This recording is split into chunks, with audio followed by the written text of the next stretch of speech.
Praise the Lord. Mau mugari na mbemata kile mau.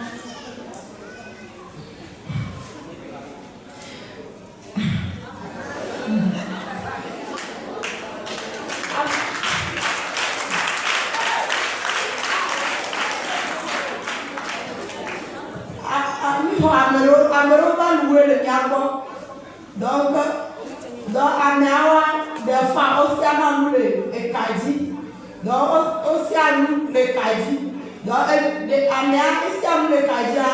Et puis donc Mayo Bessia les Kaji. Donc et puis et ça le Mayo les diable Mayo. Donc les vieux benya.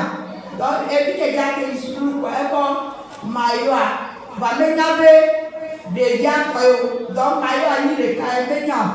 Fifi a kebejo isukula ke ana bowa anankelo ke ana bowa amele ti mayo mlepo ya na le pofido amezereka be na ameke ko mayo e bulanta fone uswaza asida anela wasida va gawo me nyanye nyabe de dio me nyanye nyabe de dia febe be mayo yo donc nyanye nyake le dia ba ni ba le ko mayo nyatebea Mayo ni eto esebeto kwa nze bia na ro mayo ti ame onto na mayo di wa no ye mayo ti o le biti ni ebe egbura ni ame arusa emolapo ame wa ya ye nkulo ya ni nya ke nkulo ta ame evoni o ye nya donc ke no ajole ni a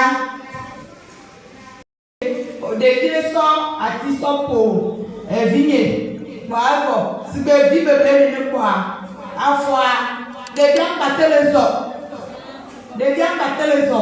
kwa mba yo papa le portable di etorani de la wo de diva yemi kemi ya papa dogbera ke dogbera ekpobo so le dia ba for dara tireme ye papa dogbera kaka ke dogbera video ya home papa bena ni ya ami bolo omwa wanto ola tijo la me kwa ke mi ya wa ne kwa yem pompona me kwa na le bio me fike ni so ndo o enya ka bele bio me ho kwa nyam le don ti kwa amanto de ka ele pompo le gro be paso wa odra na je leke kwa na le pompo ko kwa sebe na me kwa amanto wa pote agba si mo la te àwọn le fere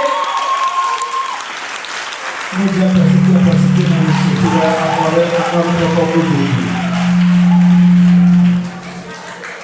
avec ici nya le souci à si ko la mo me fe la ba ni o le wo donc sebe na me ko pata pata yo to la wa ni ojo ye be na ta ko mo ro ma da ko na papa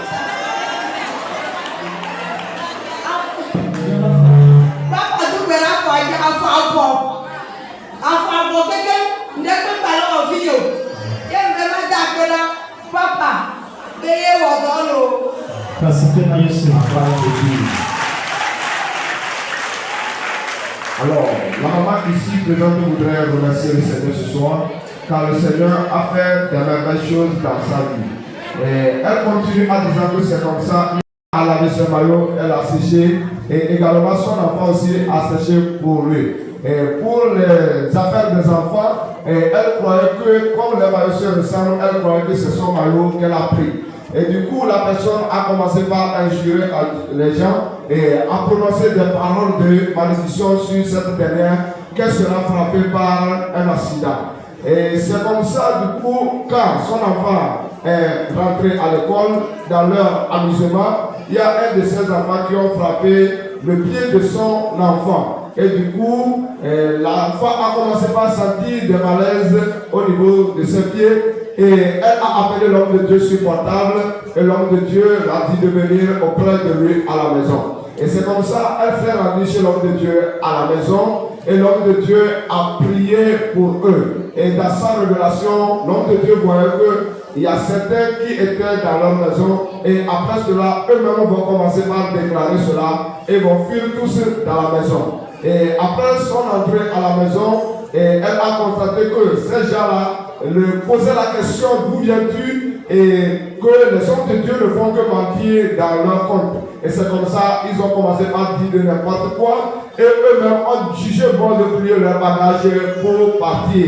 Et c'est comme ça, ils se sont précipités et ils ont plié le bagage, ils ont quitté la maison. Et finalement, le pied de l'enfant s'est rétabli complètement, l'enfant est en bonne santé. Voilà ce qui consiste en joie ce soir. Elle voudrait remercier le Dieu de Siloué. Si quelqu'un est content, qu'il acclame très fort Jésus.